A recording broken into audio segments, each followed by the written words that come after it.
Beyond Lumina, Episode 7, Sanctuary. The time for all things to be restored draws near. The Chosen One approaches. Now fulfill your duties. How am I to find the Chosen One? And how can we be restored at a time like this? Trust.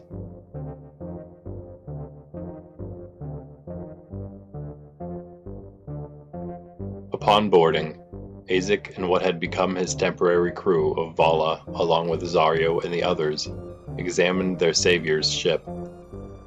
"Are you sure these guys aren't from an independent world?" Villainy asked. "This thing is worse than the one from Ob."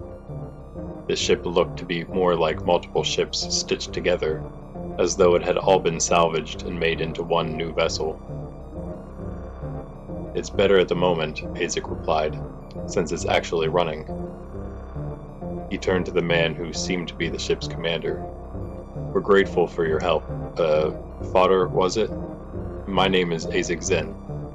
And he went on to introduce the rest of the group. They had been brought to a small room, but it was probably the only common area on the ship, just large enough to hold Aezic, his crew, and the old hooded man. The rest of the small crew had gone back to the bridge. "Good to meet you all, and Fodder is more of a title. Glaus is my name, but you can call me what you like," the man said jovially. "And we are happy to help, though I'm sure someone else would have come around before too long to help you out. You're near an active Alliance world, after all. That's why we came out here to salvage.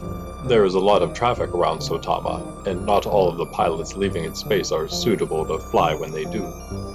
He was of course referring to the overindulgent lives of Sotama citizens. "That is what we thought you were at first on that ship. We were surprised to find you were part of the Alliance military." "I'm not so sure," Aezic replied. "And I don't know if we would have had rescuers as well-meaning as yourselves. Like I said, it's a long story, but the Alliance is the one that wrecked our ship. We could use some sanctuary for the time being, but as an Alliance officer, I don't want to be noticed among your people and bring you trouble." "You shouldn't have to worry about that," Fodder Glass answered. "We are and have been a part of the Ascendancy for a very long time, but they have very little real presence in Kastia. They leave us to our own business." Aezic had to admit to himself he knew next to nothing about Kastia, other than its alignment. "Well, in that case, if you'd have us, we would be even more in your debt if we could rest on Kastia for a little while." "Of course," Glass said. "Like I mentioned, we don't have much, but what we do have is yours while you're with us. It won't be too long before we're back on Kastia, and we should be able to get your ship repaired for you rather quickly. We have many fine mechanics." The only other thing Aezic knew about the planet was its physical makeup and location in Lumina's system. It was, in fact, one of the planets closest to Lumina, and was, relative to most of the other planets, a small, extremely hot, uninhabitable rock. Evidently, at some point it had become inhabited, and its people lived within Kastia's surface, where they were able to more easily regulate a synthetic and livable atmosphere. Zaryo and his crew were not too interested in talking to Fodder Glass and the rest just yet, and Vala was still coming out of shock. Eventually, Aezic's desire for gathering information won out, and he asked Glaus, "So why exactly does the Ascendancy not have much of a presence on Kastia?" "Well, as I said," Fodder Glass started, "we have been a part of the Ascendancy for a very long time, perhaps since near its inception ages ago. According to our history, our people used to be much more prominent in the Ascendancy. We were known as the People of the Voice, a religious sect you might say. Whether from our people's influence or something else, the Ascendancy began to find fault with us, and we were persecuted for a time, until eventually one of our leaders finally vowed that we would keep silent and keep our influence within our own world, or else bring the wrath of the Ascendancy upon us once more." Fodder Glass sighed deeply, then continued, "The things we hold to be true are quite different from what is now held throughout the system. The Ascendancy would quickly discover if we began to spread our message again, and they would destroy us. So they have no need to fear, because they know we will comply. We are also a sore spot now for the Ascendancy, and get little to no aid, which we greatly need, leading to many of our people becoming salvagers to stay alive.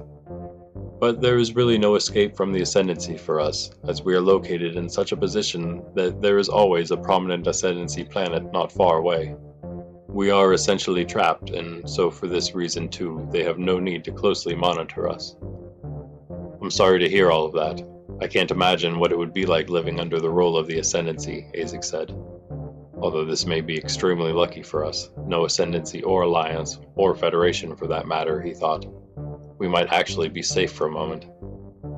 He wasn't so sure about these people, though, and continued pondering what Fodder Glass had said as they neared Kostia. It sounds like some kind of cult planet, Aezic thought. I hope we aren't getting mixed up in anything too dangerous or strange. Aezic had heard stories of the time before the space age on Ravina, when people used to believe in some rather astounding things. Large people in the sky, or beings that knew your every thought or somehow controlled your life. That had all been proven false once their people began discovering more about the universe, and especially after they met other life and joined the New World Alliance, who also had no conception of such things. It's all pre-civilized nonsense, he thought again. But maybe what this man meant is that they just live by some certain ethical code. Perhaps there aren't any of those crazy beliefs attached. They're out here traversing Lumina after all. There's no way they could believe in some kind of big people in the sky. Fodder Glass left the crew to themselves after a while once they were settled in and Aezic and Bala had changes of clothes. Before leaving, he asked if anyone needed to use the transmitter to contact anyone, but no one took him up on the offer. Aezic was still watching Vala carefully. Like I said, violence started after Klaus was gone. I really don't know about this guy. We should leave as soon as we can. You're worried about a few weirdos in robes? Zaryo laughed. I doubt they can be that dangerous, although the place certainly doesn't sound like any kind of attraction.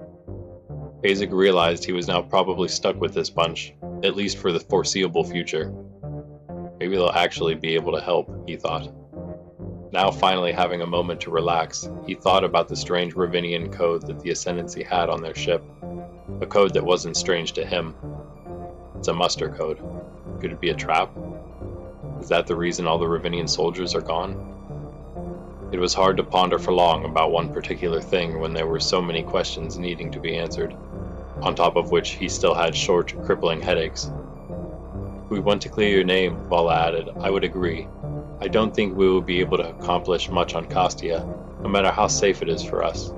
Somehow you'll have to get support from one of the major powers in order to access the resources you need. She was right, of course. There was no way any independent world, or one near it like Kostia, would have any of the tools Aezic would need to start figuring out what was going on. But he couldn't figure out where to start anyway. It seemed like a monumental task just to piece together all the things currently happening. Really, all I have to go on right now is this signal, he thought. There certainly has to be something there. The question is whether it's friendly or not. But I don't think I have a choice. I need to find out. So he decided that once the ship was repaired, that's where he would go. Like I said before, Aezic said to the others, I'm grateful for your help back on Sotama. We wouldn't have made it out alive outside of Alliance custody. But I need to go to the source of the signal we found on the Ascendancy ship. It's my best bet at finding something out at this point. I have no idea what I will find there. It could be a trap. So I don't expect any of you to come with me. In fact, this is where we should probably part ways, for your own good. Vala didn't hesitate to answer. I'm still coming with you. You can't do this all on your own. You will at the very least need some help getting there. And I think Filini has grown pretty attached to that hunk of junk being towed behind us, Zaryo added. Filini shot him an irritated glance. Besides, it's pretty clear now you're in the middle of something big, and I doubt the powers that be won't let us walk away from this, not after being a part of it. Fodder Glass's voice came over the intercom. My friends, we will be docking on Kostia shortly. Don't mind the turbulence as we near Lumina.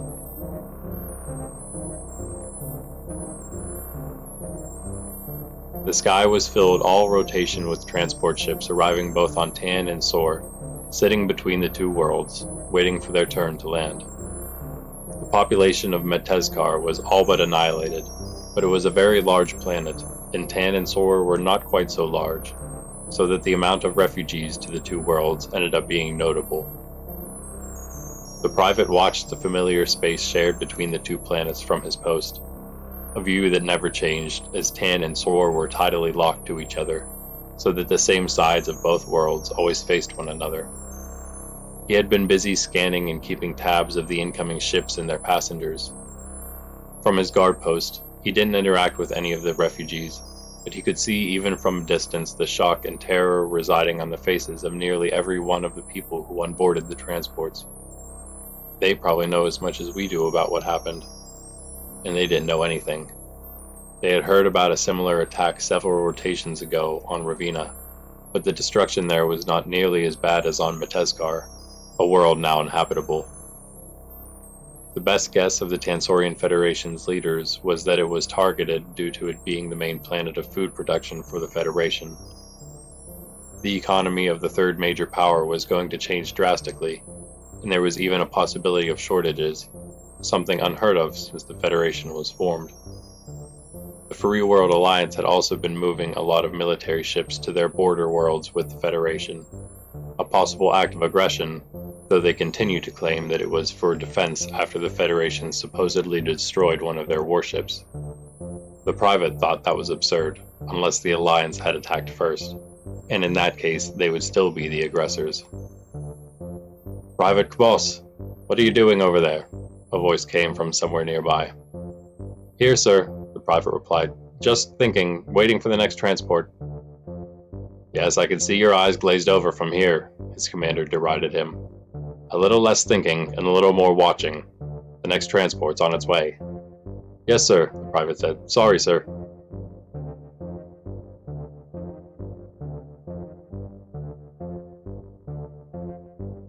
First impressions of Kostia left a lot to be desired.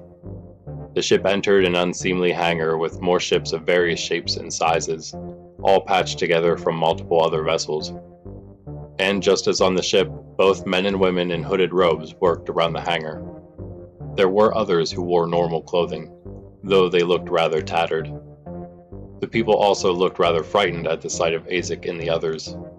"We don't get many visitors," Fodder Glass said when he saw the group's concerned glances, "especially ones so well armed."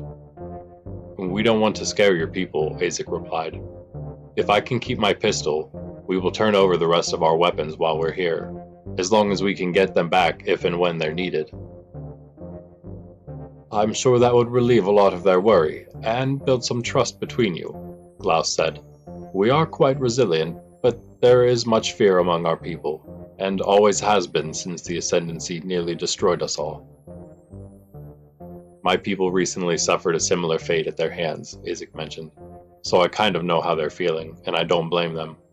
We would be happy to do what we can to make our stay easier on them, and we won't be here long." While most were reluctant to hand over their weapons, Balanth objected the most. "I'll wait on the ship," he finally said, and walked back. "I will too," Mecca said and followed him. She was still not happy with Zario, and she didn't like Aezic very much, or Vala. Argyle, of course, went with her. "Sorry about them," Aezic apologized to Glaus after they continued on. "It's been a long journey." "It's quite all right," Fodder Glass replied. "I don't expect you to abide by every single custom we hold while you're here.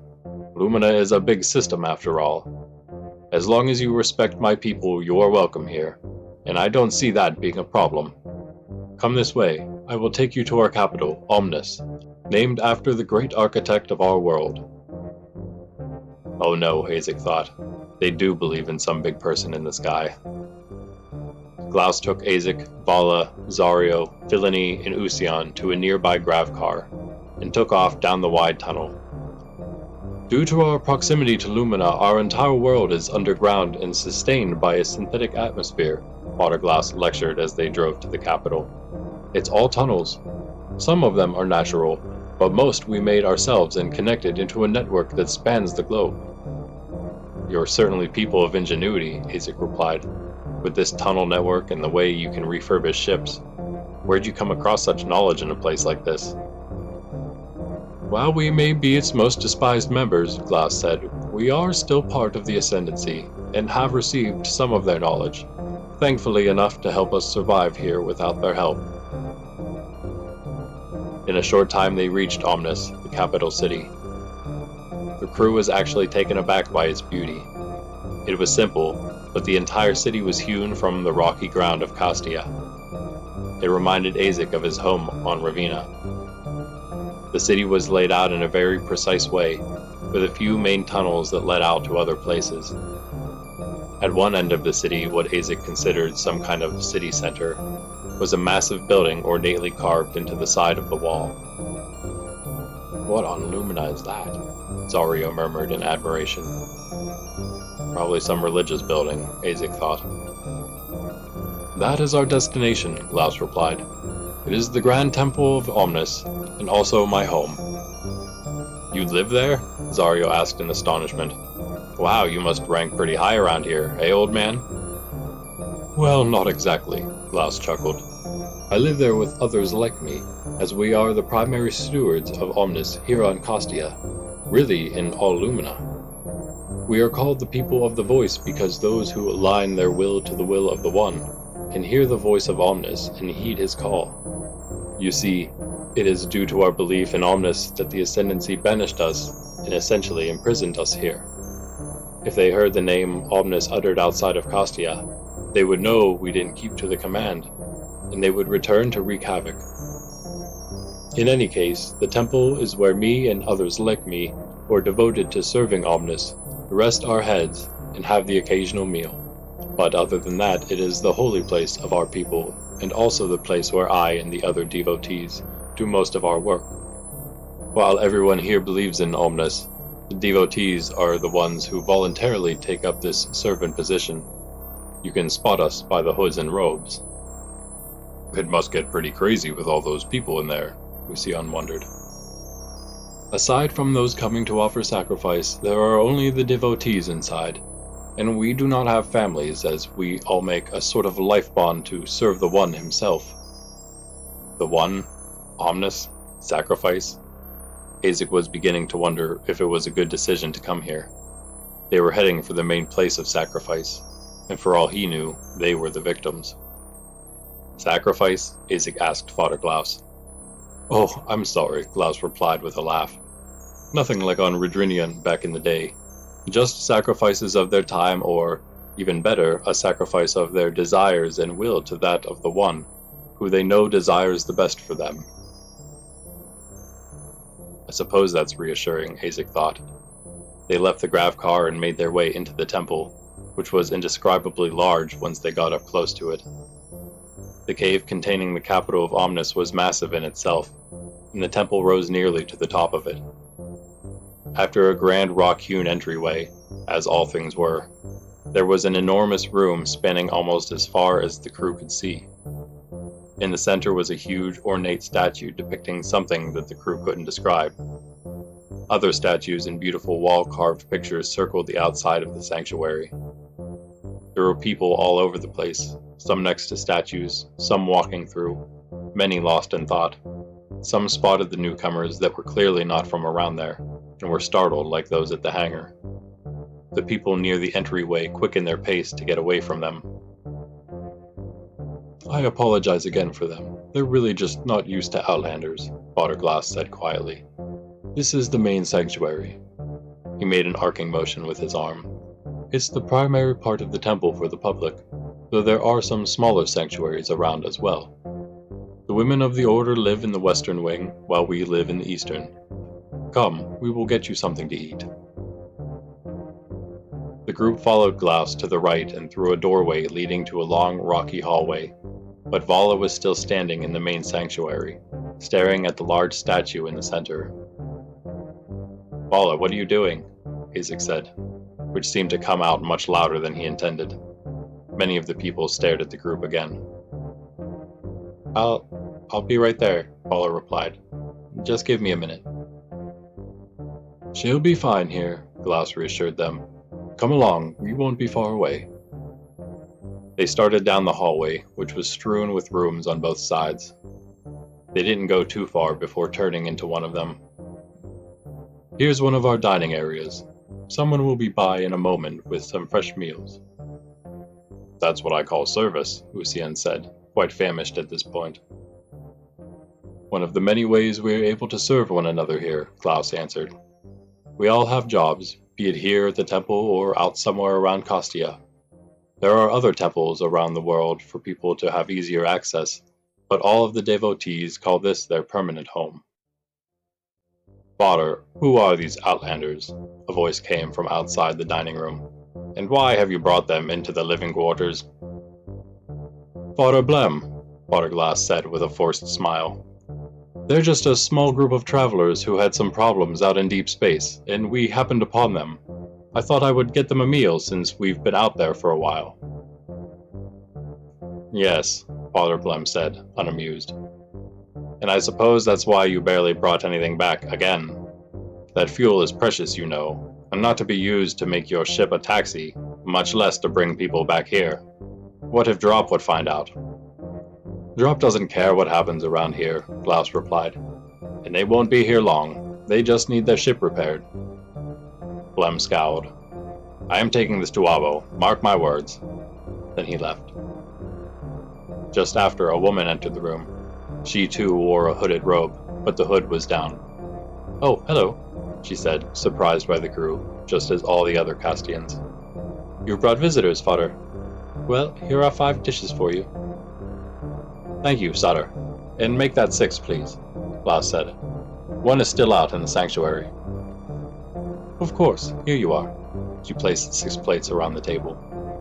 The food did not look appetizing at all. It was some kind of brown muck. What is this? Zario asked, slopping it around with his utensil. It's called pash, Klaus said. I'm sorry, I know it's not as appetizing as what you're probably used to, but this is one of the few nutritious foods we have here. It's made from certain minerals found deep underground here. It may taste a little odd at first, but I assure you it's quite good for you. The group all reluctantly ate what they were given, and it did indeed have an odd taste. Villainy almost excused himself at one point, but was able to keep his composure. Aezic had more questions for Glaus now that they saw the temple, but he only asked one. So what is that statue in the sanctuary? That, Glaus started, as though he were summoning some grand speech, is the act of creation. It depicts the one and the sending of the architects, and of Omnis's subsequent creation of Lumina. So now there are 2 big people, Aezic thought, and they apparently made all of Lumina. Soon they finished, and Glaus stood once more. I can show you to some guest quarters, he said, although your other friend will have to stay in the women's wing. I suppose she's still out in the sanctuary.